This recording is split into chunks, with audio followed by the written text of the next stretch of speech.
ഇന്ന് ഷഅബാൻ 15 രാവാണല്ലോ. വളരെ പവിത്രവും പരിശുദ്ധവുമായ രാവാണ് ഇന്ന്. അള്ളാഹു സുബ്ഹാനഹു വ തആല ധാരാളം ആളുകളെ നരകമോചനം നടത്തുന്ന രാവാണ്. ഒരുപാട് തെറ്റുകൾ പുറത്തു തരുന്ന രാവാണ്. ഓർക്കുക, നമ്മുടെ നന്മതിന്മകൾ, കഴിഞ്ഞ ഒരു വർഷത്തെ നന്മതിന്മകളുടെ രജിസ്റ്റർ ക്ലോസ് ചെയ്യുകയും അടുത്ത വർഷത്തേക്കുള്ള പുതിയ രജിസ്റ്റർ ഓപ്പൺ ചെയ്യുകയും ചെയ്യുന്ന വളരെ പവിത്രമായ ഒരു രാവാണ്. അതുകൊണ്ട് തന്നെ ഈ രാത്രി വളരെ പ്രധാനപ്പെട്ടതും ഒരുപാട് തീരുമാനങ്ങൾ എടുക്കപ്പെടുന്നതുമായ ഒരു രാവാണ്.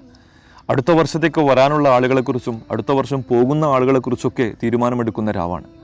അതുകൊണ്ട് തന്നെ നമ്മുടെ ഡ്യൂട്ടി ഈ രാത്രി നമ്മൾ ഏറ്റവും നല്ല രീതിയിലായിരിക്കണം. ധാരാളം ഇബാദത്തുകൾ കൊണ്ടും ഒരുപാട് നന്മകൾ ചെയ്തുകൊണ്ടും ഈ രാത്രിയെ പരമാവധി മുതലെടുക്കുക എന്നതാണ് നമ്മൾ ചെയ്യേണ്ടത്. രാത്രി ധാരാളമായി ഇബാദത്തുകൾ ചെയ്തും പകൽ നോമ്പെടുത്തും ഈ സമയത്ത് നമ്മൾ പരിശുദ്ധമാക്കുക, അള്ളാഹുവിന് ഇഷ്ടപ്പെട്ടതാക്കുക. വിശുദ്ധ ഖുർആൻ പാരായണം ചെയ്യുക, ധാരാളം സ്വലാത്തുകൾ ചൊല്ലുക. എന്നിട്ട് അള്ളാഹുവുമായിട്ടുള്ള അടുപ്പം കൂട്ടാൻ വേണ്ടി നമ്മൾ ശ്രമിച്ചുകൊണ്ടേയിരിക്കുക. മോശമായ കാര്യങ്ങളിൽ നിന്നും പൂർണ്ണമായി വിട്ടുനിൽക്കുക. ധാരാളമായി അള്ളാഹുവിനോട് പ്രാർത്ഥിച്ചുകൊണ്ടേയിരിക്കുക.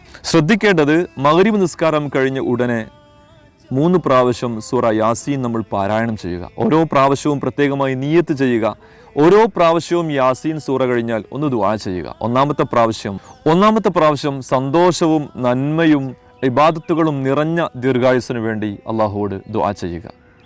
രണ്ടാമത്തേതിൽ നമ്മെ തൊട്ടും നമ്മുടെ കുടുംബത്തെ തൊട്ടും നമ്മുടെ മക്കളെ തൊട്ടുമൊക്കെ എല്ലാ വിപത്തുകളും പ്രയാസങ്ങളും ബുദ്ധിമുട്ടുകളൊക്കെ നീങ്ങിപ്പോകാൻ വേണ്ടി പ്രത്യേകമായി ദുആ ചെയ്യുക.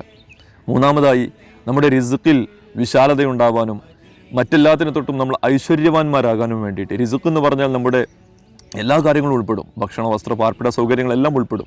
അതിലെല്ലാം വിശാലതയുണ്ടാവാനും അതിലെല്ലാം ഖൈറുണ്ടാവാനും വേണ്ടി, ബറക്കത്തിനൊക്കെ വേണ്ടി പ്രത്യേകം നമ്മൾ നിയ്യത്ത് ചെയ്ത് ദുആ ചെയ്യുക. അതുപോലെ സൂറത്തു ദുഹാൻ പാരായണം ചെയ്യുക. മറ്റു ചില ദുആകളൊക്കെ നമ്മൾ പ്രാവർത്തികമാക്കുക. പരമാവധി ഇന്ന് രാത്രിയും നാളെ പകലും, ഇന്ന് രാത്രി ഇബാദത്ത് ചെയ്യുക, നാളെ പകൽ നന്നായി നോമ്പെടുക്കുക. അള്ളാഹുവെ, ഞങ്ങൾക്ക് നീ തൗഫീഖ് ചെയ്യണേ റഹ്മാനെ. ആമീൻ യാ റബ്ബൽ ആലമീൻ.